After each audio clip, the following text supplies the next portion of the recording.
अस्सलाम वालेकुम, मैं हूं हैदर अज़हर और आप देख रहे हैं sports lounge on Geo super. मेरे साथ मौजूद हैं हसन चीमा। हमने कोशिश की थी रेहानुल हक को भी कॉल पे ले लें, लेकिन रेहान ने हमें गोली करा दी है। तो ये शो बहुत इंटरेस्टिंग इसलिए होगा क्योंकि इसमें हम कोशिश करेंगे कि जो हमारे व्यूअर्स हैं, यानी कि जो हमारे दोस्त हमें देख रहे हैं, उन्हीं की कॉल्स लें और उन्हीं के सवालों को ज़्यादा इंटरटेन करें और उन पर हम बात करें। लेकिन कुछ बड़े बड़े टॉपिक्स हैं जिन्हें हम अवॉइड नहीं कर सकते। पाकिस्तान वर्सेस साउथ अफ्रीका के पहले टेस्ट के तीसरे दिन के खेल के अख्ताम तक साउथ अफ्रीका की 29 रन की लीड है और उनके 4 खिलाड़ी आउट हो चुके हैं। आज जो अभी तक जो इस टेस्ट मैच की खासियत रही है वो एक तो पाकिस्तान की पहली इनिंग्स में बॉलिंग थी, फिर उसके बाद पाकिस्तान की पहली इनिंग्स के स्टार्ट में मैसिव जो कलैप्स था वो था, और फिर उसके बाद फवाद आलम ने जिस तरीके से फिर से स्टेबलाइज किया, उनके साथ फ़हीम अशरफ ने काफ़ी सपोर्ट किया, अज़हर अली ने and all these players, and then it became South Africa's turn. और साउथ अफ्रीका ने, ये मैं सामने स्कोर कार्ड और समरी भी सामने रख देता हूँ ताकि कॉन्वर्सेशन का कॉन्टेक्स्ट साथ साथ बनता रहे। और उसके बाद फिर हमने देखा कि माकरम और रासी वैन der Dussen ने काफ़ी देर तक पाकिस्तान को तंग किया, और एंड पर जब हमें लग रहा था कि अब कहीं हमें कोई 200 की लीड ना मार दें, तो एंड पर पाकिस्तानी स्पिनर्स ने विकेटें ली और काफ़ी हद तक मैच पर कंट्रोल हासिल कर लिया। I think that was pretty much a good enough summary। लोग हमें कह रहे हैं कि जी हम फवाद आलम की इस वक्त ट्रिब्यूट करें। आई थिंक हमने न्यूजीलैंड की सीरीज़ में काफ़ी ज़्यादा फवाद पे बात की थी, लेकिन मैं जो यहाँ पर कैटेगोरिकली एक और जो प्लेयर की मैं ख़ास तौर पे तारीफ़ करना चाह रहा हूँ, क्योंकि एकदम से आपको लगा कि यार हेल्पफुल कंडीशन में ही becomes a different player all together, and that is Yasir Shah. Yes, helpful conditions की भी बात है, but also you have to consider the fact कि यासिर इससे पहले अगर आप लास्ट ईयर की आपकी पाकिस्तान की जो बांग्लादेश से होस्ट किया था और श्रीलंका को होस्ट किया था पाकिस्तान ने, उस सीरीज़ में भी कोई इतनी खास परफॉर्मेंस नहीं थी। यूएई में भी prior to that he wasn't his usual self. I think इसमें यह भी है कि जब नुमान अली आए हैं, साजिद खान आए हैं, आपके स्क्वाड में Zahid Mahmood is knocking on the door as far as 4-डे क्रिकेट इज़ कंसर्न्ड। इस साल उनके 50 से ज़्यादा आउट थे, तो उस सिचुएशन में अब यासिर के ऊपर भी थोड़ा प्रेशर है टू, स्पेशली जैसे आपने कहा हेल्पफुल कंडीशंस में। और अगर आपकी टीम ने, आपकी मैनेजमेंट ने स्पेसिफिकली पिच ही इस तरह बनाई है कि वह स्पिनर्स को मदद दे, तो उस सिचुएशन में अगर यासिर स्टेप अप ना करता तो आई थिंक कि इस मैच के बाद बड़ा उसके ऊपर क्वेश्चन मार्क्स हो सकते थे। लेकिन जिस तरह यासिर ने डे 1 चैलेंज छोड़े, आज जिस तरह उसने बॉलिंग की, इवन वो जो पार्टनरशिप लगी वैन der Dussen और माकरम की भी, इवन थ्रू दैट जो यासिर की बॉलिंग थी दैट वॉज कंसिस्टेंटली लाइक जो 2015, 16, 17 वाला यासिर था वो वाली उसकी बॉलिंग। कोई भी रिलीज शॉट से ही वो ने कोई अटैक करना पड़ा था। देयर वाज नो एक्चुअल तरीके से, there was no letting go of that tight line. या इवन देन उन्होंने जो टी के बाद जो स्कोर भी किया माकरम और वैन der Dussen ने, वो उन्होंने फास्ट बॉलर्स पे किया। शाहीन और हसन गए हैं at over 3 and over. Nauman और यासिर को तो दोनों को तो कंसिस्टेंटली उनको रोकना ही पड़ा है। और थैंकफुली आपके एंड में 3 आउट कर लिए, बिकॉज सिचुएशन जो थी वो तो थोड़ी सी डगमगा रही थी। अब डिपेंड करता है कि कल पहले सेशन में किस तरह बैटिंग करता है साउथ अफ्रीका, बिकॉज हमने थ्रू आउट इस मैच में देखा है कि पहले सेशन में अगर आप पहला दिन देखें तो साउथ अफ्रीका के 108 पे 2 था लंच पे। दूसरे दिन अजहर और फवाद की जो पार्टनरशिप थी वो पहले सेशन में लगी, और आज के दिन भी सब छोड़ें यासिर शाह और नुमान अली की पार्टनरशिप जो लगी, तो उससे आपको अंदाज़ा हो रहा है कि स्टार्ट ऑफ द डे जब थोड़ा सा मॉइस्चर होता है पिच पे, इतनी ब्रेकअप नहीं की होती, तो बैटिंग के लिए फ़ायदेमंद होती है। तो कल सुबह पाकिस्तान को अर्ली विकेट्स बहुत इंपॉर्टेंट है, क्योंकि कल अगर सुबह पार्टनरशिप लग गई तो दोबारा से साउथ अफ्रीका जो है गेम में आ सकता है। अच्छा, मैं यहाँ पे जी बताता चलूँ, क्योंकि ये हमारा जो आज का शो है ये हमारा आखिरी शो है till we take a break, क्योंकि हम फिर सारे बिजी हो जाएंगे PSL में। तो हमने यही कोशिश की है कि ज़्यादा से ज़्यादा जो हमारे दोस्त हमें देख रहे होते हैं और अपने सवालात भेजते हैं, ज़्यादा से ज़्यादा उनके सवालों को हम शो का हिस्सा बनाएं। तो मैं फिर साथ साथ यूजुअली हमने आखिरी सेगमेंट रखा होता है सवाल जवाब के लिए, लेकिन मैं साथ साथ आपके क्वेश्चंस भी साथ साथ यहाँ से पढ़ता जाऊँ। साद इमरान कह रहे हैं अगर 150 से ऊपर टारगेट हो गया तो पाकिस्तान से नहीं बनने लगा, मेंटली तैयार रहें। उसके अलावा एक और सवाल मोहसिन अली कह रहे हैं, वो कह जी आपको नहीं लगता कि 120 प्लस की हो गई तो साउथ अफ्रीका तो पाकिस्तान को चेज़ करने में मुश्किल हो जाएगी, कंसिडरिंग पास्ट में पाकिस्तान ने श्रीलंका और न्यूजीलैंड के अगेंस्ट लूज़ किया था मैचेस वाइल चेजिंग 130 और टारगेट। यार वैसे मैं बड़ा ऑनेस्ट बात बताऊँ, कंडीशंस में बहुत फ़र्क है। Pakistan chasing in the fourth innings, I don't think conditions matter करते हैं क्योंकि आज जो रेफरेंस लोग दे रहे थे फैसलाबाद 97 की दे रहे थे, आई थिंक 144 या 146 का तब टारगेट था, और पाकिस्तान डे 4 पे आया एट 4 for 0, 92 ऑल आउट हो गए थे। आप सिडनी की बात करें 2009-10 9-10 की बात करें, वेस्ट इंडीज़ के खिलाफ अभी आई थिंक 2017 में जो मिसबाह यूनुस की आखिरी जो सीरीज़ थी वो जो 2-1 जो पाकिस्तान एक मैच हारा था, उसमें आई थिंक 180 के करीब का टारगेट था और पाकिस्तान 80 और ऑल आउट हो गया था। तो पाकिस्तान के सिचुएशन में वो एक बात करें 150 की, एक बात करें 120 की, मैं तो बात करूंगा 100 रन की। क्या आपको सिंगल डबल फिगर्स में कॉल आ गई जी, हमें ज्वाइन किया जी अदनान साहब ने लाहौर से। अस्सलाम वालेकुम अदनान, क्या हाल है आपका? जी वालेकुम सलाम हैदर भाई, मैं ठीक हूँ, आप सब ठीक हैं? बिल्कुल ठीक अल्हम्दुलिल्लाह। जी अदनान जी, सबसे पहले तो आप लोगों का शो बड़ा ज़बरदस्त है और बड़ा मज़ा आता है देख के, एज अ फुटबॉल और क्रिकेट फैन। तो मेरा सवाल हसन चीमा से है, दो मेरे छोटे छोटे क्वेश्चन है। मेरा पहला तो है कि उन्होंने कल जो इमाम एक पॉडकास्ट में उन्होंने कहा कि इमाम वनडे टीम में नहीं होने चाहिए, तो isn't that a bit too harsh? और दूसरा मेरा क्वेश्चन है कि मैं एक लाहौरी हूँ, डाई हार्ड लाहौर कलंदर्स और आर्सेनल फैन, तो 2021 में कौन सी टीम पहले खुशी देगी? क्योंकि तरस गए, ना लाहौर कलंदर्स खुशी देती है ना आर्सेनल खुशी देती है।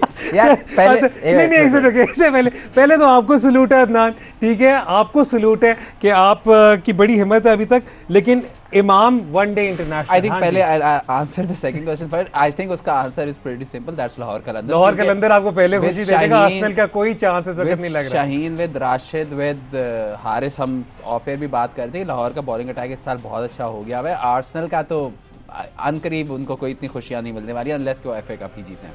ठीक है, एज फार एज इमाम इज कंसर्न, जो मेरे से सवाल पूछा गया था कि आइडियल आपकी 11 क्या होगी, तो अगर आपने अगली सीरीज अगला मैच खेलने के लिए बचाने के लिए खेलना है तो फिर आप इमाम और बाबर को एक साथ खिला सकते हैं। मेरा पर्सपेक्टिव ये है कि आपने फॉलो करना है दुनिया में बेस्ट क्या चल रहा है, इंग्लैंड किस तरह खेलता है। इंग्लैंड जो है उनकी टॉप 4-5 में एक एंकर होता है, बाकी एवरीवन इज समवन जो कि 95-100 के स्ट्राइक रेट पर स्कोर करता है। अगर अब इमाम की एवरेज बहुत अच्छी है, इमाम बहुत अच्छा एंकर है, बट इमाम विद बाबर टुगेदर आपकी जो सीलिंग है वो उसकी मतलब आपकी एक लो सीलिंग रहती है आपकी वनडे टीम की भी। तो अगर आप यहाँ पे somebody लाइक हैदर अली या whoever, मतलब असल में मसला ये भी ना आपके पास कौन सा कोई जेसन रॉय जॉनी बेस्ट है, वो आपको डेवलप ही करना पड़ेगा।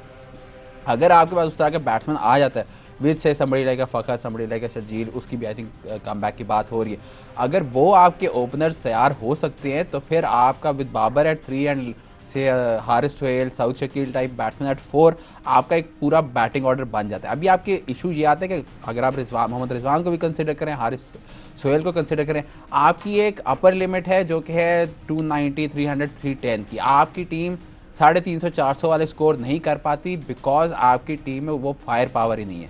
सो उस सिचुएशन में मैंने कहा था कि इमाम एंड बाबर टुगेदर आपका फ्लोर जो है वो रेज कर लेते हैं कि आप 200 ऑल आउट नहीं होंगे, आप 230, 240, 250 करते रहेंगे बिकॉज वो एक कंसिस्टेंटली 40 प्लस के एवरेज वाले प्लेयर। बेसिकली मतलब ये वही वाला आर्गुमेंट आ गया जो काफ़ी दफ़ा हमने अपने शो में बात की हुई है कि अगर आप जब हम T20 पे कॉन्वर्सेशन कर रहे थे तो हमने कहा कि यार टॉप 3 में आपको अगर 2 एंकर्स को डाल देंगे, 2 शीट एंकर्स को डाल देंगे, मतलब it's pretty much well on a bigger scale this is pretty much what we mean when it comes to the 50 overs. लेकिन तब भी 50 ओवर्स में आप तब भी कोशिश कर सकते हैं 2 शीट एंकर्स को खिलाना, लेकिन फिर आप फिर उस तरीके से पावर प्ले को एक्सप्लॉइट नहीं करते। या और plus the other thing is कि इट्स नॉट लाइक इमाम की अब इंप्रूवमेंट है इस साल। अगर आप नेशनल T20 देखिए, event at like 176 in the death overs, तो मतलब जब वो इन था तो मारने पे आ सकता था। दुनिया में अगर आप एंकर की बात करें, if you have somebody like Rohit Sharma, कि अगर वो करता है 70 बॉलों में 50 तो 150 बॉलों में उसका 200 भी लगा होता है। तो दैट अनलेस के इमाम can develop that game, otherwise इमाम के साथ बाबर का हमेशा कंपैरिजन होगा। और बाबर, मैंने पहले भी बात की हुई है कि ओडीआई क्रिकेट में सिंस मोहम्मद यूसुफ आपका बेस्ट बैट्समैन है, तो at least since Mohammad Yousuf actually, तो इस सिचुएशन में Babar will always have that preference. Babar will always have that preference. Thank you Adnan आपकी कॉल का। लेकिन मैं आपको एक और बात बताता चलूँ, मुझे एकदम से ख्याल आया कि हो सकता है कि आपको लाहौर से पहले आर्सेनल कोई खुशी दे दे in the form of sacking their manager. तो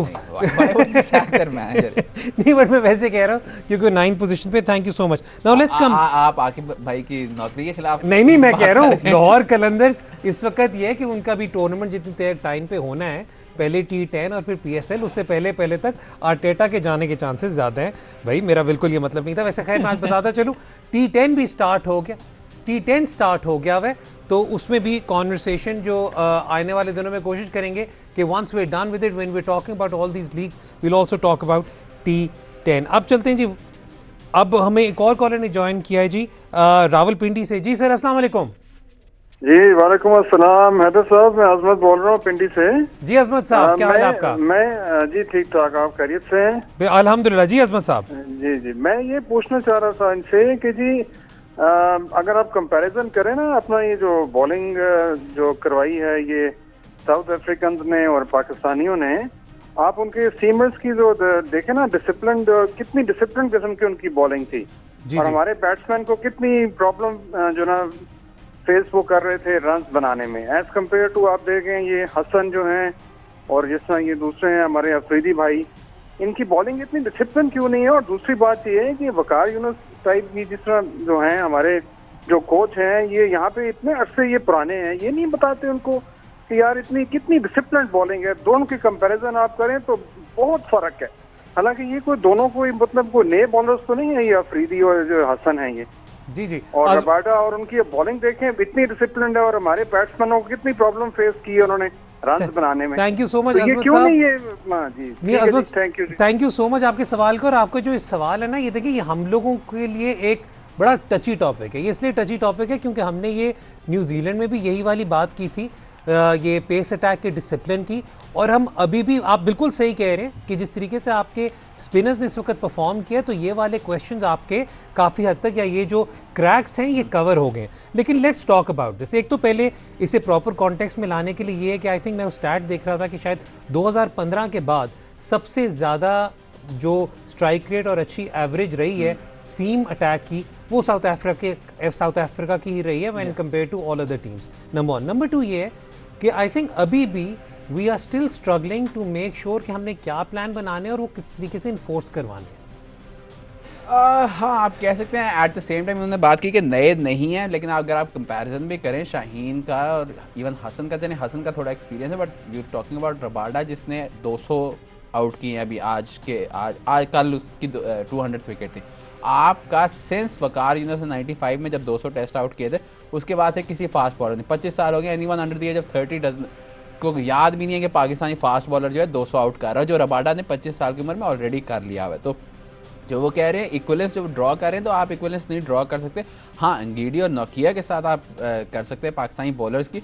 उसमें फिर वही बात जो हमने again what I would recommend is कि हमारे जो न्यूजीलैंड वाले टेस्ट सीरीज़ के दौरान जो शोज़ थे वो देखें, उसमें हमने रेगुलरली ये बात की। और not with south Africa but specially with Australia और इंडिया की जो सीरीज़ हो रही थी, अगर आप उनका डिसिप्लिन देखें तो दैट हैज़ बीन एक्स्ट्रॉर्डनरी। और डिसिप्लिन जो है वो एक मैच, एक सीरीज़, एक सीज़न से नहीं आता। ये अगर उन्होंने कमिंस, स्टार्क और हेजलवुड का अटैक रखा है, या इंडिया का जो फर्स्ट चॉइस अटैक जो है शामी, बुमराह और ईशांत का, उसको 2-2, 3-3, 4-4 साल लगते हैं बनाने में।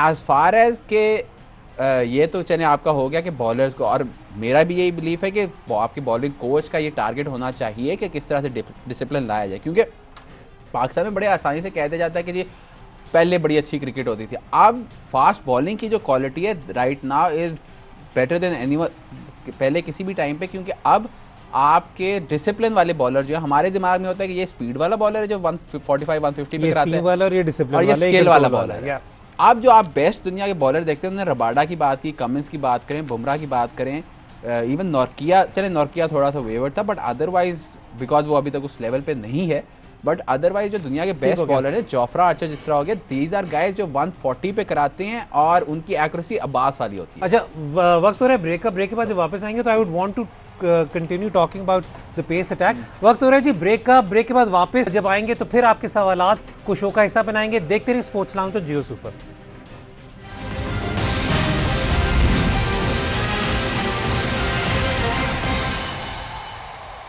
Welcome back to sports lounge on Geo Super. हमारा आज का शो जी बहुत खास है क्योंकि आज का show is completely dedicated to you all. आप अपने सवालात हमें भेज रहे हैं, कॉल इन कर रहे हैं, and then we're using those questions to as topic as far as our conversation is concern. Break पे जाने से पहले अजमत साहब का सवाल था टॉकिंग अबाउट कि जी क्यों पाकिस्तानी पेसर्स टेस्ट में इतने डिसिप्लिन नहीं है जब आप उनका मुआजना करते हैं या कंपेयर करते हैं उन्हें to New Zealand and South African bowlers. अच्छा, इस पर ज़रा वापस आएँ तो हमने जब इंडिया की सीरीज़ का रिव्यू किया था, उस पर हमने उनके जो फास्ट बॉलर थे उन्हें क्रेडिट भी किया था, एंड वी सॉ कि किस तरीके से हमने इस पर काफ़ी डिटेल बात की थी कि हमें ऑस्ट्रेलियन बैट्समैन ऐसे आउट होते हुए नजर आए थे शॉर्ट बॉल्स पर, और उनकी डिसमिसल्स ऐसी थी, एक क्लियर कट आपको प्लान नजर आ रहा था जो अमूमन हम देखते हैं कि ये जो सेना कंट्रीज है हमारे खिलाफ यूज़ करती हैं, या राइट। सो मेरा सारा मकसद ये सारी बात का पॉइंट आउट करने का ये है कि हम जब मुल्तान सुल्तान में भी कोई प्लान बनाते हैं तो हमारे जो बॉलिंग कोच हैं अजहर महमूद, वो साथ साथ हमें हर मैच के बाद रिपोर्ट भी देते हैं कि जी कितने परसेंट आपने जो ये प्लान इम्प्लीमेंट किया था इसकी एग्जीक्यूशन कितने परसेंट हुई है। Yeah. This is something which still doesn't happen in the national team setup. अब इस पे आई थिंक हम उनके लिए आंसरेबल तो नहीं हो सकते कितना वो डेटा इस्तेमाल कर रहे हैं, कितना उनका डेटा जो है वो एक्चुअली कितने उनके अजमत भाई ने जो पहले सवाल पूछा था कि हमारे बॉलर्स क्यों नहीं कर सकते, तो सवाल ये है कि क्या वो प्लान्स उनके गलत होते हैं या उनकी एक्सिक्यूशन गलत होती है। इन दोनों चीज़ों में आपको निकालना पड़ेगा कि आपका डायग्नोसिस ख़राब है कि आपका इलाज ख़राब है। ठीक है जी, मोहम्मद कासिम साहब ने हमें ज्वाइन किया जी लाहौर से। अस्सलाम वालेकुम कासिम। जी अस्सलाम वालेकुम। क्या हाल है आपका? जी अल्हम्दुलिल्लाह। हैदर भाई आप सुनाए ठीक है? अल्हम्दुलिल्लाह। जी कासिम भाई आपका सवाल। अच्छा हैदर भाई, मैं ये कहता हूँ कि देखें जैसे आपने फवाद भाई को चांस दिया दोबारा, उन्होंने परफॉर्म किया है, लेकिन इसी तरह आप अगर क्या नाम है यासिर शाह को अगर T20 में या वनडे में अगर मौका दें तो वो इंशाल्लाह परफॉर्म करेंगे अच्छा। Thank you so much Qasim, आपने आपके सवाल का देखिए ऑलरेडी इस वक्त कॉन्वर्सेशन जो हो रही है वो ये हो रही है कि वाइट बॉल क्रिकेट में पाकिस्तान में एज फार एज जो लेग स्पिनर्स हैं या रिस्ट स्पिनर्स हैं वो शायद यासिर शाह से ज़्यादा इस वक्त हैं जो लाइन में हैं, जिन who are knocking on the door for a call up. इनमें से उस्मान कादिर एक हैं जिन्होंने कुछ T20s तो खेले हैं, लेकिन यहाँ पर सब कॉन्वर्सेशन यही हो रही है कि उन्हें ज़्यादा चांसेस मिलने चाहिए। जाहिद महमूद एक और हैं लेग स्पिनर जो वो भी कंटेंशन में है। और अभी अगर मैं बिल्कुल फ्रैंक आपसे बात करूँ तो आप जब से शादाब खान का डेब्यू हुआ है तो I think white ball cricket में पाकिस्तान में शादाब और बाबर ही सबसे ज़्यादा man of the match performances इनकी दोनों की आती रही। एक्चुअली हाँ, I think Shadab is second और ओवरऑल भी आई थिंक उनकी चौथी या पांचवी सबसे ज़्यादा विकेटें हैं, लेकिन उन्होंने जो बात की जो इक्वलेंस वो ड्रॉ कर रहे हैं वो आप नहीं कर सकते क्योंकि फवाद और यासिर में फ़र्क क्या है। फवाद ने अगर अपनी जगह वापस ली है 10 साल गुजार के, उसने उन 10 सालों में 55-56 की औसत से हर साल लगातार स्कोर किया है। क्या यासिर आपके नेशनल जो आपके डोमेस्टिक जो वनडे होता है या डोमेस्टिक जो T20 होता है उसमें उस तरह की परफॉर्मेंसेस दे रहा है? अगर आप इस साल का नेशनल T20 भी देखें तो जाहिद और उस्मान कादिर की परफॉर्मेंसेस थी कि यासिर की क्या परफॉर्मेंसेस थी ये आपको पता है। PSL में आई थिंक PSL 2 या PSL 3 था जिसमें उसने लाहौर के लिए अच्छी परफॉर्मेंस दी थी, उसके अलावा उसकी कंसिस्टेंटली वाइट बॉल में वो परफॉर्मेंसेस नहीं रही। और जहाँ तक उसको चांस देने की बात है, अगर आपको याद है फ़ौरन 2019 के वर्ल्ड कप से फ़ौरन पहले, क्योंकि उस वक्त शायद आपका हेपेटाइटिस का थोड़ा इशू हुआ था, तो ऑस्ट्रेलिया के खिलाफ आपकी 5 मैच की सीरीज़ हुई थी UAE में, तो उसमें भी आपने यासिर शाह को खिलाया था और वहाँ पे भी कामयाब नहीं हो सके थे। तो अब उस सीरीज में तो आपने सबको खिलाया। हाँ, तो अब अगर आपके पास एक ट्रैक रिकॉर्ड है एक बंदे का कि वो इस सिचुएशन में परफॉर्म नहीं कर पा रहा, तो आपने एक क्यों उसको ज़बरदस्ती वो खिलाना है, और नंबर 2 अगर आपने उसको अगर वो फाइनली आपको इशू था कि वो रेड बॉल में उस तरह से परफॉर्म नहीं कर रहा जिस तरह से आप उससे एक्सपेक्ट करते थे और जो अपनी पीक पे जिस तरह से वो बॉलिंग कराता था, अब अगर वो वापस उसमें दोबारा आ रहा है तो क्या उसको आप वाइट बॉल क्रिकेट वनडे या T20 खिलाकर आपकी ये जो बड़ी मुश्किल से उसकी जो फॉर्म वापस आई है क्या इस पे तो नहीं इफेक्ट पड़ेगा? ये सारे सवाल जो हैं आपकी टीम मैनेजमेंट को, आपके सेलेक्टर्स को देखने पड़ेंगे। But with Zahid Mahmood there, with Usman Qadir there और शादाब खान के होते मुझे बड़ा मुश्किल लगता है यासिर का वाइट बॉल क्रिकेट खेलना। वाइट बॉल क्रिकेट खेलना जी। हमें नवीद साहब ने ज्वाइन किया है लाहौर से। आज पहले तो मैं आप सबका शुक्रगुजार हूँ क्योंकि आप लोग कॉल करके शो का हिस्सा बन रहे हैं and this is always very very heartening for us. अस्सलाम वालेकुम नवीद, क्या हाल है आपका? जी अल्हम्दुलिल्लाह रब्बिल आलमीन। सर आप सुनाए हैदर भाई ठीक ठाक हैं? अल्हम्दुलिल्लाह। जी नवीद भाई आपका सवाल। सर सवाल मेरा ये है कि हमारे जो वो पाकिस्तानी प्लेयर्स होते हैं इनको हमारे खुद ही जो लोग हैं वो क्यों नहीं जो है ना वो आगे निकलने देते? ये अब आप मुझे बताएं, पाकिस्तानी प्लेयर्स के बारे में भी ये बात हो सकती है, बेसिकली हर फील्ड में पाकिस्तानी के बारे में यही मैं कहने लगा था कि आपसे मेरा फिर ये सवाल है कि आपकी कौन सी फील्ड है? आप क्रिकेट छोड़ें, आप कल्चर की बात करें, आप साइंस की बात करें, आपकी कौन सी फील्ड है जिसमें आपका कोई भी कामयाब जो इंसान होता है उसकी जिस तरह से इंडिया में होता है कि उसको चढ़ा चढ़ा के पेश किया जाता है, हमारा तो एक कल्चर है कि टांगे खींचने का कल्चर है, तो वो तो पाकिस्तान क्रिकेट की बात नहीं, वो तो पाकिस्तानी मुआशरे की बात आ जाती है। लेकिन मैं यहाँ पे भी ना मैं लेट मी तब भी इससे कोई थोड़ी बहुत ही रेलेवेंस ले आऊँ कॉन्वर्सेशन में। मैंने क्योंकि देखिए मुझे ज़्यादा अरसा नहीं हुआ पाकिस्तान क्रिकेट में खैर मैं तो PSL में इन्वॉल्व हूँ, लेकिन मुझे ज़्यादा अरसा नहीं हुआ उस तरीके से कि मुझे मौका मिले देखने का। लेकिन जो एक चीज़ मैंने ज़रूर नोट किया वो ये की है कि देखें आपके कुछ टैलेंट आते हैं जो उनकी खासियत होती है कि जो उनकी नेचुरल टैलेंट है या जो नेचुरल गेम है वो बड़ी स्ट्रॉन्ग होती है। फिर उसके बाद सिचुएशन ये होती है कि हम लोग फिर या जो हमारे कोचेज़ होते हैं, I am not talking about national team coaches, but overall जो हमारे कोचेज़ होते हैं उनकी मेंटालिटी होती है कि यार ठीक है ये मारता तो अच्छा है लेकिन इसकी टेक्निक में ये इशू है, इसकी टेक्निक में ये इशू है।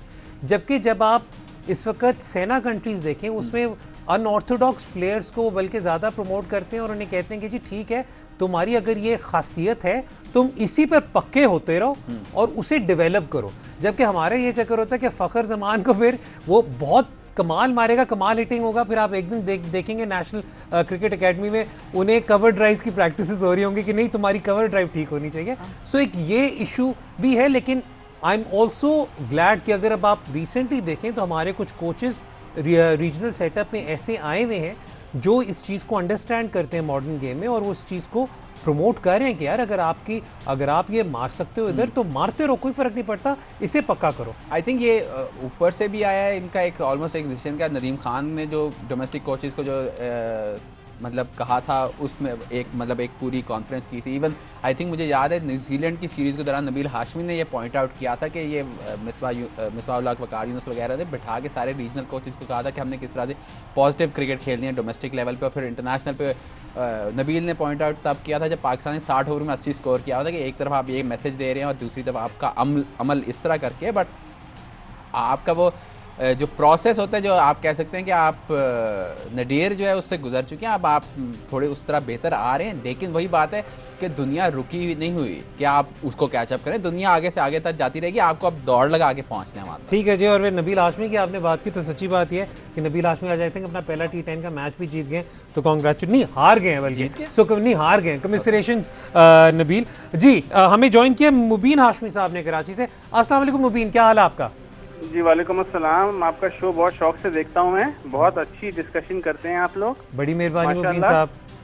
मेरा सवाल या सजेशन समझ लें ये है हैदर साहब कि Babar Azam as a captain उनकी सिलेक्शन मुझे समझ में नहीं आई इस मैच में। जब पिच को उन्होंने देखा है तो उसके ऊपर हसन अली को प्रेफर किया गया है साजिद खान के ऊपर। बस मुझे ये कहना है कि isn't it a very wrong decision. Thank you Mubeen साहब, थैंक यू सो मच अपने क्वेश्चन के लिए। अच्छा पहली बात तो ये मुबीन भाई, इस मैच से पहले एक और बड़ी कंट्रोवर्सी चल रही थी कि 11 बाबर बनाएंगे कि मिसबाह बनाएंगे, क्योंकि उन दोनों की भी कन्फ्लिक्टिंग स्टेटमेंट आई थी। लेकिन आई थिंक क्वेश्चन यही है क्या 3 स्पिनर्स खिलाए जा सकते थे या नहीं? वैसे मेरी जो अंडरस्टैंडिंग थी वो ये थी कि मेरे नज़दीक इस टीम सिलेक्शन में I don't have any objections, सिर्फ इसलिए क्योंकि हिस्टोरिकली वो तो चलो ठीक है ना, इन्होंने इंस्ट्रक्शन दी थी कि स्पिनिंग ट्रैक बने क्या, तो I think historically going in with 2.5-3 pacers would have been fine. I think जो अगर तीसरे स्पिनर पे बात आती तो वो हसन साजिद की जगह ना होता, फिर वो नवाज खेलता फ़हीम की जगह पे, क्योंकि वो इक्विवेलेंट आपका ड्रॉ कर सकते थे। और उस सिचुएशन में चूंकि आपके पास नवाज एक लेफ्ट आर्म स्पिनर आ जाता फिर साजिद खेलता जहाँ पे नुमान खेला, क्योंकि हसन का शाहीन का आप देखेंगे शाहीन आपका बेहतरीन बॉलर रहा है थ्रू आउट ऑल फॉर्मेट पिछले 12 से 18 महीने में। जहाँ तक हसन की बात है, हसन ने 40 आई थिंक 43 आउट किए थे, बेस्ट बॉलर रहा वो कायदम ट्रॉफी का फास्ट बॉलर्स में से। अगर एक बंदा 19 की औसत पे 45 आउट करता हुआ आ रहा है और आप ये कंसिडर करेंगे पिछले साल किसी भी बंदे ने 30 भी नहीं आउट किए थे, तो इस फॉर्म की बेसिस पे उसका तो आना बनता है। अगर उनकी जो बात है कि अगर तीसरा स्पिनर खेलता तो वो हसन ना ड्रॉप होता, फिर वो फ़हीम ड्रॉप होता। और इस पर भी हमने बात की थी कि ऑलराउंडर ही की समझ आ रही है। अगर से आगा सलमान को किसी तरीके से बीच में इन्वॉल्व कर देते तो फिर हम कहते कि नुमान और आगा सलमान इस तरीके ताकि हर एंगल को वो कवर कर सकें। अच्छा काफ़ी ज़्यादा क्वेश्चंस आ रहे हैं और and we will continue to take these questions, लेकिन अभी तक जो मेरे लिए एक जो बात बड़ी सिग्निफिकेंट रही है वो ये रही है कि हमने फिर अब इस वक्त देखा है कि पाकिस्तान के middle order has come to rescue Pakistan in this particular scenario. और ये हमारा जो मिडिल ऑर्डर अब ये काफ़ी एक्सपीरियंस है। ठीक है फवाद आलम ने बेचारे ने खेले सिर्फ 8 टेस्ट मैचेस हैं, लेकिन एक्सपीरियंस तो काफ़ी ज़्यादा है। I am going to come back to the original question जो हमें ट्वीट पर आए थे कि अगर 120 या 150 या 150 प्लस का स्कोर होता है तो उसके अंदर then your openers will have to step up. और ओपनर्स अभी इस वक्त जो मुझे इन्फॉर्मेशन आई हुई ये आई हुई है कि Abid Ali is right now struggling for confidence. You think मतलब जब जिस तरह का उसका न्यूजीलैंड का टूर गया, जिस तरह उसकी पहली ये इनिंग्स गई है, ऑब्वियसली कॉन्फिडेंस तो गिरता ही है उसमें। अब आबिद के ऊपर खुद अपना है और मैनेजमेंट का है कि किस तरह से कॉन्फिडेंस दे सकते हैं। पहले इन्होंने बात की थी कि बाकी टीमों के किस तरह के प्लेयर होते हैं, पाकिस्तान के किस तरह के प्लेयर होते हैं। एक जो बहुत बड़ा मसला है वो ये भी है कि हमारे काफ़ी प्लेयर जो हैं वो टेस्ट क्रिकेट इतने खेले नहीं हुए। मतलब इस टीम के भी अगर आप बात करें, हाँ आपने बात की कि फवाद जो है वो मतलब उसके 12,000 फर्स्ट क्लास में रन हैं, लेकिन 8वां वो अभी अपना टेस्ट मैच खेल रहा है। तो इस सिचुएशन में और यहाँ पे जो प्रेशर और जो डिसिप्लिन चाहिए होता है और जो कॉन्फिडेंस चाहिए होता है, उसमें आप वो मतलब एक्सपीरियंस क्या होता है, गलतियाँ कर करके ही सीखने की बात होती है ना। अजहर अली की बात करें, अजहर अली का दरमियान में साल डेढ़ जो है 2018-19 में काफ़ी मतलब बिलो पार किया था, लेकिन उसके बाद से अगर आप देखें लास्ट 2020 की भी शुरुआत नहीं 2020 के स्टार्ट में उन्होंने 100 सेंचुरी हो मारी, गई थी, हाँ। उसके बाद फिर इंग्लैंड में 100 मारी, न्यूजीलैंड में भी एक तो उनके डिसेंट 90 स्कोर थे, इधर आके उन्होंने 50 किया है। तो वो जो चीज़ है कि मतलब Azhar could recover from that, uh उनको कॉन्फिडेंस है क्योंकि उन्होंने इस लेवल पे अपने आप को प्रूव किया है, बी कि उनकी टीम मैनेजमेंट को उनके ऊपर कॉन्फिडेंस है कि अगर अजहर आउट ऑफ फॉर्म भी है तो हम इसी को बैक करेंगे। आपके काफ़ी प्लेयर्स, अगर आबिद अली का कॉन्फिडेंस गिरा है उसमें यह भी बात होगी कि आबिद अली देखता है कि पिछले साल जब होम सीज़न चल रहा था उसी ने शान मसूद के साथ जो है इतनी परफॉर्मेंसेस दी थी और तीन शायद आई थिंक 100 मारी थी, लेकिन जब इंग्लैंड गए शान ने 100 मारी, आबिद के छोटे ही स्कोर थे। अब वो शान टीम छोड़े स्क्वाड से बाहर हो चुका है, तो अब उसके दिमाग में भी होगा कि यार मैं भी इतना दूर नहीं हूँ फ्रॉम द चॉपिंग ब्लॉक।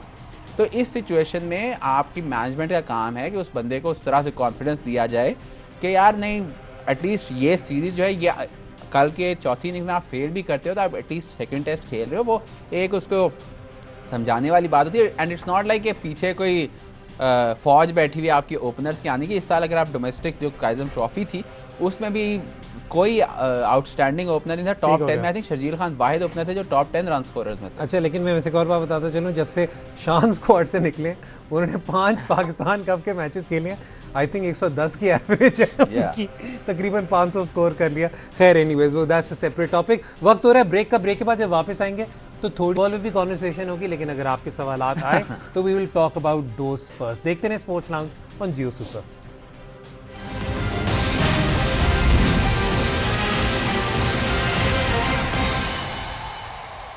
हम ब्रेक में जाने से पहले क्रिकेट की बात कर रहे थे, लेकिन आपको थोड़ी सी फुटबॉल पे भी अपडेट देते चलें।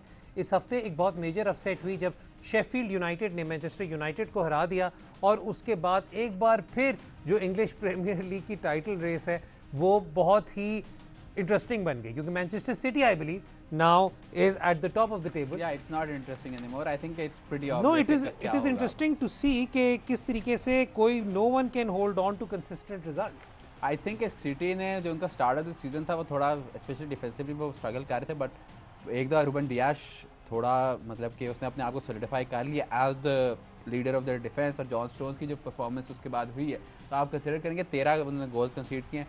They have a 1 point lead but they have a game in hand, तो कंसिडरिंग उनकी रिसेंट फॉर्म आप प्रीटी मच इसको एक 4 पॉइंट लीड कह सकते हैं। और ऐसा नहीं है उनके बाद जो टीमें हैं वो कोई चैलेंज कर रही होंगी। आई थिंक इस यहाँ पे अगला 2 हफ्ते महीना सिटी के पास मौका है अपनी लीड एक्सटेंड करने का। सिटी के पास भी मौका है, और अगर आप उस तरीके से देखें तो टॉटनम का भी कोई इतना बुरा रन नहीं जा रहा। टॉटनम के पास भी इस वक्त 2 गेम्स इन हैंड हैं, and if they are able to sort of like pull up results, games is against Liverpool this weekend. ठीक हो गया। फ़हीम जमाली साहब ने जी हमें ज्वाइन किया कॉल के लिए। अस्सलाम वालेकुम फ़हीम साहब। जी वालेकुम सलाम। अस्सलाम वालेकुम सर। सर क्या हाल है आपका? जी अल्लाह का शुक्र है सर। मेरा एक सवाल है। जी फ़हीम साहब। सर मैं ये कहना चाहता हूँ कि 10 साल जो ज़ाया हो गए हैं फवाद आलम के, अब उन्होंने दोबारा एंट्री की है तो उनकी परफॉर्मेंस लाजवाब रही है। इन 10 सालों में उनका जिम्मेदार कौन होगा जो ज़ाया हुए उनकी? ये आपका बहुत अच्छा सवाल है फ़हीम साहब, और ये सवाल बहुत दुनिया पूछ रही है, लेकिन इसमें थोड़ा सा आई थिंक कॉन्टेक्स्ट देखना पड़ेगा, क्योंकि फवाद आलम के पहले खिलाड़ी नहीं हैं जिनका सिग्निफिकेंट पीरियड ज़ाया हुआ। इससे पिछला जो एक बहुत बड़ा केस था वो था मिसबाउल हक का, और मिसबाउल हक में जहाँ इसके अलावा और भी केसेस हैं, मैं ये नहीं कह रहा कि और केसेस नहीं है, लेकिन मैं मिसबा के केस से हमेशा इसलिए कंपेयर करता हूँ क्योंकि मिसबाउल हक को पहले जगह नहीं मिल रही थी, हालांकि वो डोमेस्टिक में परफॉर्म कर रहे थे, क्योंकि आपका जो उस वक्त पाकिस्तानी बैटिंग ऑर्डर था वो ये सोचा जाता था कि जी इंजमाम, यूसुफ, यूनस में इनकी जगह नहीं बन रही। Yeah. फिर जब मिसबा आए तो उस वक्त कुछ लोगों की तवक्कुआत थी, मेरे साथ एक साहब बैठे हैं जिन्होंने अपना पहला ब्लॉग भी इसी बात पे लिखा था कि तवक्कुआत थी कि मिसबाउल हक रिवॉर्ड करेंगे फवाद आलम को और उन्हें टीम के अंदर लाएंगे। ये बात अलग है। आई थिंक पहला टेस्ट उसने तभी मिसबा की कैप्टनसी कर दी। नहीं, वो उसका यूनुस के अंडर खेला था। न्यूजीलैंड में अंडर यूसुफ खेला था। अंडर यूसुफ खेला था, तो फिर ये एक्सपेक्टेशन थी कि तब वो आएंगे। लेकिन फिर हमें बहुत दफ़ा, चाहे कोई चीफ सेलेक्टर होता था या कोई कोच होता था, वो ये कहता था कि जी हमारे नज़दीक इस वक्त फवाद इस स्टेज के लिए रेडी नहीं है। अच्छा, इस पे आपने बात की। मैंने पहला जो अपना ब्लॉग लिखा था 2010 में, वो ये था कि इंग्लैंड के स्क्वाड में जो 2010 में टीम जा रही थी, जिसमें जो 3 लड़के जो थे स्पॉट फिक्सिंग के बाद बैन और जेल हुए थे, उसमें क्यों नहीं फवाद आलम जा रहा था, राइट। उसके बाद से बिकॉज मैं 2012-13 के स्टार्ट में मैं पाकिस्तान मूव बैक किया, लिखना शुरू किया, लोगों से गुफ्तगू की, और फवाद आलम के केस में मेरे 2 मतलब कि एक पेट प्रोजेक्ट थे। एक उमर अकमल की वाइट बॉल क्रिकेट में कि मुझे लगता था कि वो इससे बहुत बड़ा प्लेयर बन सकता, और दूसरा था फवाद आलम की रेड बॉल में क्यों नहीं जगह बनती। उमर अकमल का तो चले, वो तो एक कम्प्लीटली सेपरेट स्टोरी है, वो कभी और की बात है। फवाद के केस में आप किसी चीफ सेलेक्टर से बात करते थे, किसी दूसरे सेलेक्टर से बात करते थे, आप कप्तान से बात करते थे, आप कोच से बात करते थे। हर बंदे के पास डिफरेंट एक्सक्यूज़ होता था, हर बंदे के पास डिफरेंट रीज़न होता था। कोई भी असल में मसला ये था, कोई भी उसके लिए स्टैंड लेने को तैयार नहीं था। इवन आपने मिसबा की बात की, मिसबा के और साथ स्टैंड लेने के लिए इसलिए नहीं तैयार थे क्योंकि वो खुद नहीं कन्विंस थे। वो खुद नहीं कन्विंस है, सिंपल सी बात है। इवन अब आजकल लोग जो है क्रेडिट भी ले रहे हैं कि हमने इसको हमेशा बैक किया। अगर आप उनकी भी पुरानी ट्वीट्स जाके देखें, उनके भी पुराने शोज जाके देखें, तो वो भी यही बात करते हैं कि जी ये शॉर्ट बॉल नहीं खेल सकता, ये नहीं कर सकता, वो नहीं कर सकता। मैं तो जब 2010 में मैंने इस पर लिखा था, तब मैंने इसको कंपेयर किया था विद शिवनारायण चंद्रपॉल और साइमन कैट्रिज के साथ। ये उस वक्त की बात है जब साइमन कैट्रिज एक रेलेवेंट इंसान होता था एज अ क्रिकेटर। अच्छा, कॉल आई हुई है, सॉरी। मेहदी साहब चिन्योट से। अस्सलाम वालेकुम मेहदी साहब। जी अस्सलाम वालेकुम सलाम। कैसे हैं आप हैदर भाई? मैं बिल्कुल ठीक मेहदी भाई, आप सुनाएं। जी मैं बिल्कुल ठीक, अल्लाह का शुक्र। अच्छा जी, मेरा क्वेश्चन ये है कि अभी तो पाकिस्तान की काबीना है, पाकिस्तान क्रिकेट बोर्ड की काबीना, इसके अंदर अब ये मिसबाउल हक पे हमें कोई उम्मीदें नहीं रह चुकी ना, वकार यूनुस से हमसे कोई रह चुकी है कि हम उनसे कोई एक्सपेक्टेशन हम करें। बात ये है कि हम शोएब अख्तर को एज ए चीफ सेलेक्टर आगे क्यों नहीं लाते हम, और वसीम अकरम को एज ए बॉलिंग कोच क्यों नहीं आगे ला रहे हम? क्यों अभी तक वही वकार यूनुस जैसे और मिसबा में अपना क्या कहने हम देख रहे हैं कि वो हमें आगे लेके जाएंगे, अब क्यों नहीं आगे इन सबको करते कि अब हमें उनको मौका देना चाहिए। मुझे शोएब अख्तर जिस तरह वो देखे ना, जिस तरह वो करते हैं लोगों को अपना एक जवाब देते हैं, जी जी, तो उसको क्या आप कहना चाहेंगे उसके बारे में? मेहदी आपने जो सवाल पूछा है ना, ये थोड़ा सा मेरे लिए मुश्किल इसलिए एड्रेस करना है क्योंकि हम दोनों के बड़े अच्छे ताल्लुकात हैं इन सब लोगों के साथ जिनका आपने नाम लिया। लेकिन अगर मैं बिल्कुल ऑब्जेक्टिव होकर बात करूँ ना, तो इसमें चक्कर ये होता है कि देखिए, आप हर दफ़ा जब भी कोई चीफ सेलेक्टर की बात आ रही होती है या कोई नाम उठता है ना, उसके पीछे कितनी सच्चाई होती है, कितना ट्रूथ होता है, ये हमें कभी नहीं पता होता। मतलब हमेशा आप नोट करें, जब भी चीफ सेलेक्टर की बात आती है तो 2-3 नाम सामने आने शुरू होते हैं, लेकिन उसके पीछे कि हकायक क्या है ये हमें कभी नहीं पता चलता। लेकिन जहाँ तक आपने मिसबा की बात की ना, देखिए आई थिंक न्यूजीलैंड की सीरीज़ के बाद काफ़ी लोगों को तो ये लग रहा था कि शायद मिसबा ये सीरीज़ भी सर्वाइव नहीं करेंगे। तो ये इफेक्टिवली ये सीरीज़ जो है ये इनके लिए लास्ट टेस्ट ही समझ लें आप, कि ये लास्ट टेस्ट है। ये बात अलग है कि उसके बाद वसीम खान साहब ने आकर उन्हें भरपूर सपोर्ट और बैक किया है।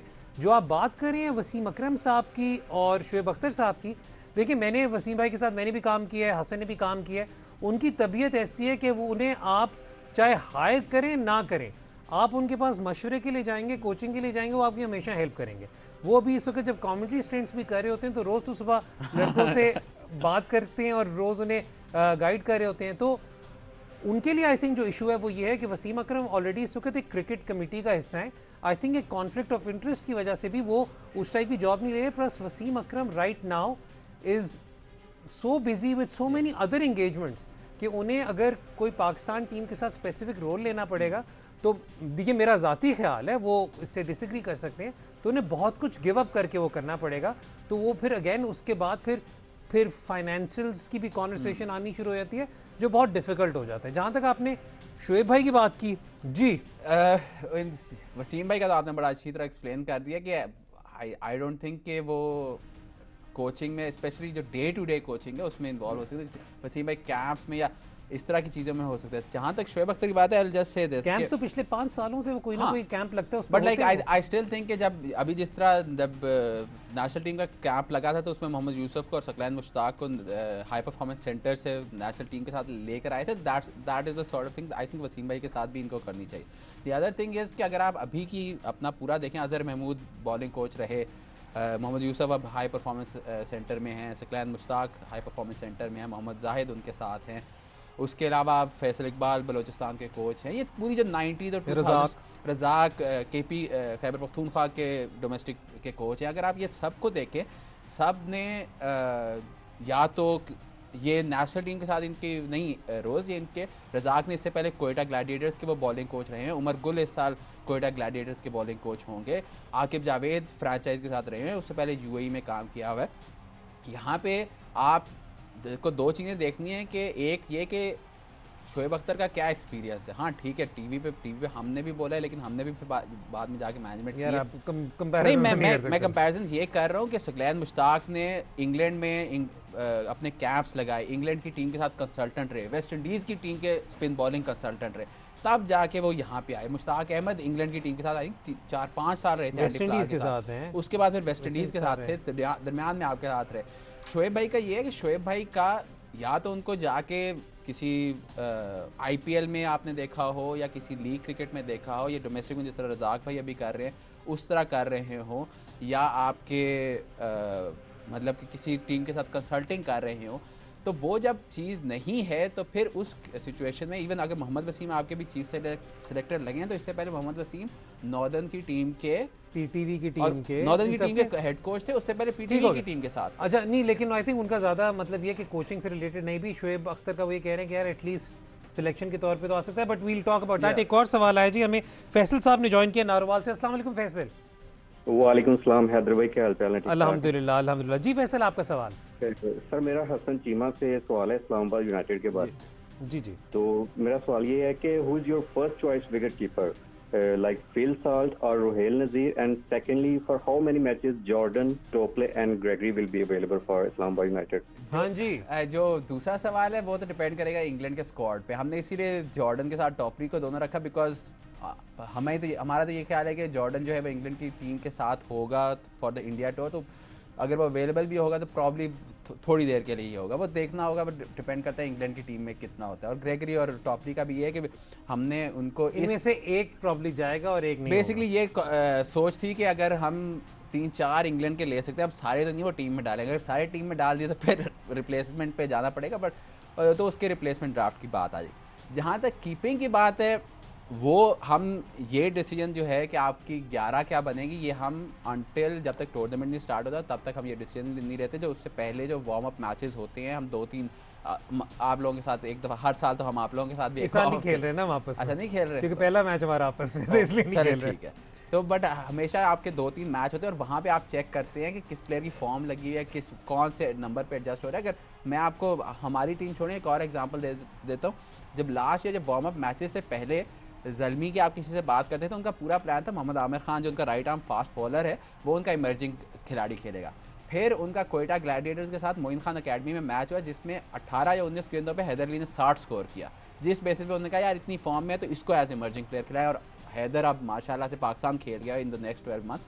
तो ये डिसीजन आप वार्म अप मैचेस जब तक हो नहीं जाते, उसमें आप चीज़ें ट्राई नहीं कर सकते, तब तक आप ये डिसीजन नहीं लेते। प्लस आपके जब देखिए इतने एक्सपीरियंस्ड कोचेस हमने साथ रखे होते हैं सारी फ्रेंचाइजेस के साथ, हमारा नहीं तभी मतलब ऐसे होते हैं जो हु नो द प्लेयर्स। मैं ज़ल्मी की आपको एग्जांपल देता हूँ। अब हैदर अली के जो पीछे 2 स्टोरीज आती हैं, वो ये आती हैं कि अकरम भाई ने उन्हें देखा और अकरम भाई ने कहा यार इस लड़के में स्पार्क है, उन्होंने उसे वो वाला मैच खिलाया वार्म अप वाला जो हसन चीमा ने बताया। फिर उसके बाद हाशिम आमला ने देखा और हाशिम आमला ने बैक किया, और उसके बाद फिर ये चक्कर हुआ कि आप देखें कि काफ़ी ज़्यादा मैचेस थे पेशावर ज़ल्मी के जहाँ पर वो 2-2 इमर्जिंग खिलाते रहे थे। तो ये काफ़ी चीज़ें आपकी बाद में चेंज हो जाती है। मैं आपको उसी तरीके से मुल्तान की एग्जांपल दे देता हूँ। मुल्तान की एग्जांपल इस तरीके के रोहेल नज़ीर जब ड्राफ्ट हुए थे इमर्जिंग की पहली पिक के तौर पर, तो Rohail Nazir was suppose to be the wicket keeping batting option, लेकिन फिर जब ज़िशान अशरफ, आप जो भी टीम देखते थे उसमें आपको नज़र आता था कि जी ज़िशान अशरफ नहीं ड्रॉप हो सकते और ज़िशान अशरफ को खिलाना है, तो उन्होंने अपनी कीपिंग पे काम किया। तो हमने कहा चलो इससे हमें बैलेंस बेहतर मिल रहा है। तो वो जो प्री सीज़न होता है वो सबसे ज़्यादा इंपॉर्टेंट होता है। हम फुटबॉल में भी बात करते हैं और हमारे PSL में भी जो प्री सीज़न होता है वो आपको बताता है कि टीम किस तरह जेल कर रही है। कि ये बात रहता है कि शुरू के 3-4 मैचेस हार जाएं तो सारा प्री सीज़न भी किसी के खाते में नहीं आता, लेकिन दिस इज़ द रीज़न कि उसमें ये वाला चक्कर है। एक और मैं बात करता चलूँ, वो ये है कि पहले जब रूल होता था कि आपने 4 फॉरेनर्स खिलाने ही खिलाने होते थे, तो फिर तो आप तब भी कह सकते थे यार क्योंकि हमने 4 को खिलाना ही खिलाना है, इसलिए हमें पता है कि हमारा प्रेफर्ड विकेट कीपर या प्रेफर्ड स्पिनर कौन होगा इन चारों में से। लेकिन जब आपको फ्लेक्सिबिलिटी उसमें भी मिल जाए कि या आप 3 खिला लें या 4 खिला लें, तो उसमें फिर आप ओवरऑल कॉम्बिनेशन देखते हैं कि कौन उस वक्त बेस्ट फॉर्म में है, क्योंकि जो भी ड्राफ्ट होता है जी किसी ना किसी पोटेंशियल पर, किसी ना किसी एविडेंस पर ही ड्राफ्ट होता है। अच्छा, फुटबॉल में वापस साथ साथ कॉन्वर्सेशन करते रहेंगे, कोई सवाल आया तो उस पर ज़रूर बात करेंगे। लेकिन again the defeat against Sheffield brought United crashing down. It's almost like I think उसके बाद उनका आई थिंक आर्सेनल से इस वीकेंड उनका मैच है, तो वो भी थोड़ा सा बड़ा मैच आ रहा है, तो आपका you take your eye off the ball. And I think since the start of November they were unbeaten in the Premier League, right? तो वो 2-3 महीने, तो इवेंचुअली वो एक ऑलमोस्ट एक स्केड्यूल लॉस हो जाती है कि आप 2-2.5 महीने से लगातार जीतते आ रहे हैं, तो आपके वो स्टैंडर्ड्स नहीं रहते। आप एक मैच के अंदर जाते हैं विदाउट दैट लेवल ऑफ मतलब प्रिपरेशन या उस लेवल ऑफ इंटेंसिटी, और अचानक आप पहला हाफ निकल जाता है, पता भी नहीं चलता। ये तो हर स्पोर्ट में होता है, तो इसीलिए आप लंबे अनबीटन रन्स या जिस तरह आर्सेनल का वो अनबीटन सीजन था वो नहीं देखते regularly because of stuff like that. But at the same time I think जो मैनचेस्टर यूनाइटेड ने ओवर द पास्ट पिछले 2 महीने में अपने आप को सिक्योर कर लिया कि they should be one of the favourite for the top 4। हाँ, लोग बात कर रहे थे about them being in the Premier League title race और इस तरह की बात करते, बट अगर आप कंसीडर करें, अगर आप टेबल देखें अभी भी वो बहुत अच्छा जा रहे हैं, बहुत अच्छा जा रहे हैं, वो सब मतलब ठीक प्री है। सीजन उन्हें कहा जाता ना कि आप इस वक्त तक सेकंड होंगे टेबल पे, वो खुशी खुशी ये एक्सेप्ट कर ले। बट आप ये भी कंसीडर करेंगे उनके 20 मैचों में 40 पॉइंट है, विच इज 38 मैचों में पूरे सीजन में 76 पॉइंट्स होंगे। आमतौर पे हम जब टाइटल रेस देखते हैं उसमें 90 प्लस पिछले 2-3 सालों में 100 के करीब पॉइंट्स, सिवाय लेस्टर वाले सीजन के। इवन लेस्टर भी गॉट 81 पॉइंट्स, ठीक है, जिस साल वो टाइटल जीते थे। इस वक्त Manchester United on course for 76, तो ये सीजन भी थोड़ा अजीबोगरीब सा है, वरना यही इन्हीं पॉइंट्स नंबर के साथ वो 3rd 4th के लिए फाइट करते थे। नंबर 1 ये। नंबर 2 ये कि अगर आप टेबल देखें, टॉप हाफ में they have the worst defence, सबसे ज़्यादा गोल उन्होंने कंसीड किए 27 इफ आई एम नॉट। तो इस सिचुएशन में भी जो वो सक्सेस हासिल कर रहे हैं थ्रू मार्कस रैशफोर्ड हो गया, ब्रूनो फर्नांडिस हो गया, साथ में ग्रीनवुड, मार्शियल, पॉग्बा की अपनी परफॉर्मेंसेज रही हैं, Cavani has come in, and Cavani तो खैर हम लोगों का तो पुराना ही प्यार है, वो उससे उनका फ़र्क पड़ा है। बट अभी भी आप मैनचेस्टर यूनाइटेड का डिफेंस ये नहीं कह सकते कि ये उस लेवल का सिक्योर है जिस लेवल का अगर लिवरपूल लास्ट ईयर जीती थी या सिटी उससे पिछले साल जीती थी, उनके जो डिफेंस है उस लेवल का डिफेंस नहीं है। एक पुराने प्यार से दूसरे पुराने प्यार की बात करता हूँ। टॉमस टुखल आ रहे हैं चेल्सी, ठीक है, फ्रैंक लैम्पार्ड सैक हो गए, वो वाला प्यार खत्म हो गया, कवानी से अभी भी है। कवानी से अभी भी है। टॉमस टुखल, अभी देखिए एक दो बहुत बड़ी बड़ी न्यूज़ है फुटबॉल वाली, हमें मौका नहीं मिला तो अपॉलॉजीज, हम उस पर डिस्कशन नहीं कर सके। एक तो फ्रैंक लैम्पार्ड की सैकिंग है और उस पर फॉरनी टॉमस टुखल की अपॉइंटमेंट है, वो एक बड़ी न्यूज़ है कवर करने के लिए। फिर परसों इब्राहिमोविच और रोमेलू लुकाकू की एक बहुत बड़ी लड़ाई हुई है, वो नेशनल टीवी पे मुनासिब नहीं बनता कि वो क्या कॉन्वर्सेशन हुई थी, उस पर कॉन्वर्सेशन करें, लेकिन काफ़ी ज़्यादा इल्ज़ामात लग रहे हैं कि शायद जी कोई रेसिस्ट कमेंट था, कोई पर्सनल फैमिली अटैक था। वो रेसिस्ट कमेंट था, मतलब उसमें वो आप जितना मर्जी डिनाई करें, वो जो बात है उस बात का अगर कॉन्टेक्स्ट आप देखें तो नहीं, आई अंडरस्टैंड दैट, लेकिन उसके अलावा जो बात है वो ये कि मिनो रायोला के लिए कितना ये मुश्किल काम होगा कि उनके एक इब्रा लड़ रहे हैं, फिर लुकाकू लड़ रहे हैं और फिर उनके पॉग्बा डिफेंड कर रहे हैं इब्रा को, yes, of all people. So ये सारी चीज़ें होती रही हैं, लेकिन let's come back to Thomas Tuchel. यार टॉमस टुखल के लिए ये जो इस वक्त एटलीस्ट स्क्वाड प्रिपेयर हुई है, ये तो इसके इसकी मर्जी के मुताबिक। हाँ, वो बहुत एंजॉय करेगा स्क्वाड को। अभी तो खैर पहला मैच हुआ, आई थिंक। एक कॉल आई हुई है, सॉरी, हसन रावलपिंडी से हमें ज्वाइन करें जी। अस्सलाम वालेकुम हसन। जी वालेकुम अस्सलाम। अच्छा, isn't it high time that we must have three different selection committees for three different formats, because formats बिल्कुल ही completely different है। ऐसा लगता है जैसे different sports है, तो इनके सिलेक्टर्स भी बिल्कुल फर्क होने चाहिए, डिफरेंट होने चाहिए, जो अपनी उसमें रहे हैं। Plus why do these superstars of Pakistan always looking to coach the national team? I mean, take for example Rahul Dravid, offered national team coach but denied and said no, I teach under 19. यार बड़ा ज़बरदस्त सवाल होता है, उनकी call cut गई है। हसन भाई थैंक यू सो मच, आपने बहुत अच्छे अच्छे सवाल पूछे। एक तो जो आपने पहली बात की ना, वो आज हमारे साथ रेहानुल हक नहीं है, वो मैं बताए बगैर डंडी मार गए हैं। वो बार बार कहते हैं जी कि तीनों स्पोर्ट जो हैं, ये तीनों फॉर्मेट 3 सेपरेट स्पोर्ट हैं।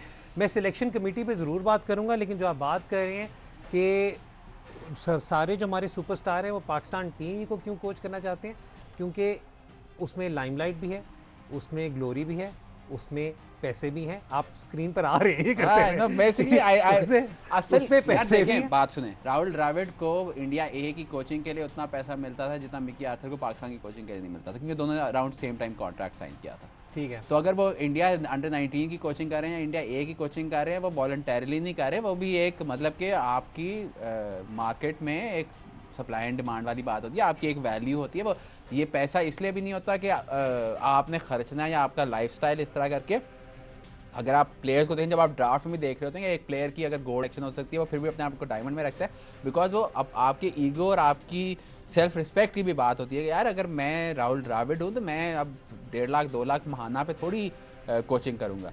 वो भी चीज़ मैटर करती है। तो एक तो ये है कि वो क्यों नहीं करते। अगर आप बात करते हैं कि नेशनल टीम में ही क्यों जाते हैं, क्योंकि अगर आप ऑस्ट्रेलिया की बात करें, ऑस्ट्रेलिया में जो 6 जो स्टेट टीम्स हैं वो कितना पैसा देती हैं। आप काउंटी की बात करें, कितना पैसा देती हैं। बॉब वुलमर जो थे वो वॉरिकशायर छोड़ के पाकिस्तान आए थे और उसके बाद भी आई थिंक वो किसी काउंटी के साथ थे। पीटर मोर्स 2 दफ़ा इंग्लैंड के कोच रहे, वापस फिर काउंटी में जाते थे और 19-20 तकरीबन थोड़े तो कम पैसे मिलते होंगे but still very well paid. अभी वो नॉटिंघमशायर के साथ थे until I think last year. तो वो बाकी दुनिया में जो डोमेस्टिक क्रिकेट है उसमें इतना पैसा होता है कि वो एक्चुअली वहाँ पे ट्रेन हो के नेशनल टीम तक आ सकते हैं।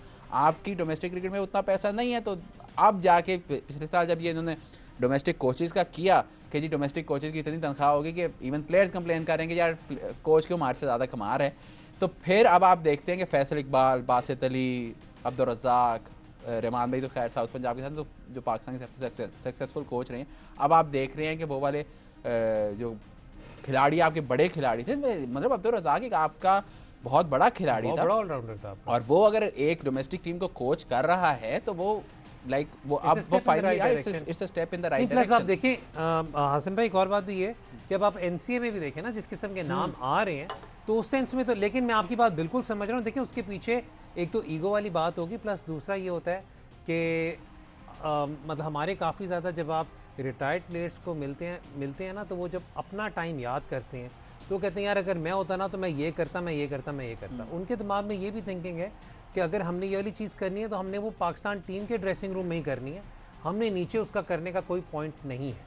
So this is probably one thing. जो आपने दूसरी बात की कि high time selection committee separate होनी चाहिए, इस वक्त तो सिलेक्शन कमेटी पे इतने शोर मच रहे हैं। इस पे बड़ा सिंपल सा जवाब है कि ये क्या होना चाहिए selection committee, I don't know, और शायद टीम मैनेजमेंट और प्लेयर पर्सनल शायद इस तरह होना चाहिए। सिलेक्टर अगर आपके समझते होंगे कितना फ़र्क है फॉर्मेट में, तो वो उस तरह से अगर आपके डिफरेंट पैरामीटर्स, डिफरेंट मतलब कि मैट्रिक्स रख के वो प्लेयर सेलेक्ट करें तो किया जा सकता है।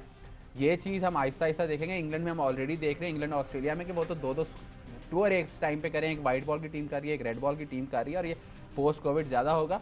और पाकिस्तान में ये आइडिया तो चले 10 साल से शायद पाकिस्तान में था, लेकिन जब तक गोरा करेगा नहीं तब तक हम उसको कॉपी नहीं करेंगे। हमने ओरिजिनल चीज़ नहीं करनी होती। हम जब कहीं पे क्रिकेट में बड़ी टीमें कामयाब हो जाती हैं, सिर्फ तभी हम उस तरफ जाने की बात करते हैं। ये जी देखिए, आज मुझे लगता है ये शो जो था ना, ये हसन चीमा के लिए परफेक्ट था, क्योंकि उन्होंने फिर खुल के बैठ कर किए हैं। लेकिन हम आप सबके शुक्रगुजार हैं कि आपने आज कॉल इन किया, अपने सवालात हमसे पूछे। I had a lot of fun जी, क्योंकि हमारी कोशिश यही थी जब ये हमने स्पोर्ट्स लाउंज लॉन्च भी किया था, तो हमारे शो का बुनियादी मकसद यही था कि हम बैठकर आपके साथ इंगेज करें और आपके जो व्यूज़ हैं उन्हें चैनल करें इस शो पर और उसे या तो एड्रेस करें या अगर कोई मिसअंडरस्टैंडिंग है उन्हें हम साथ साथ दुरुस्त करने की कोशिश करें। Hasan, thank you so much for your time. हमारे शो का जी वक्त अपने अख्ताम पर को पहुँच गया है। थोड़े से चलो जी, ये हमारा आज आखिरी शो होगा क्योंकि फिर हम तीनों जो हैं वो मसरूफ़ हो जाएंगे PSL की तैयारियों में, तो हम लोग अनफॉर्चुनेटली उस वक्त कोई प्रोग्रामिंग कर नहीं सकेंगे। लेकिन फिर हमारी कोशिश यही होगी कि जब PSL ख़त्म होगा और मुल्तान सुल्तान जब चैम्पियन बनेगा तो उसके फ़ौरन बाद आकर we will do a show. लेकिन अगली दफ़ा तक के लिए हैदर अज़हर को इजाज़त दें, अपना बहुत ख्याल रखिएगा। खुदा हाफिज़।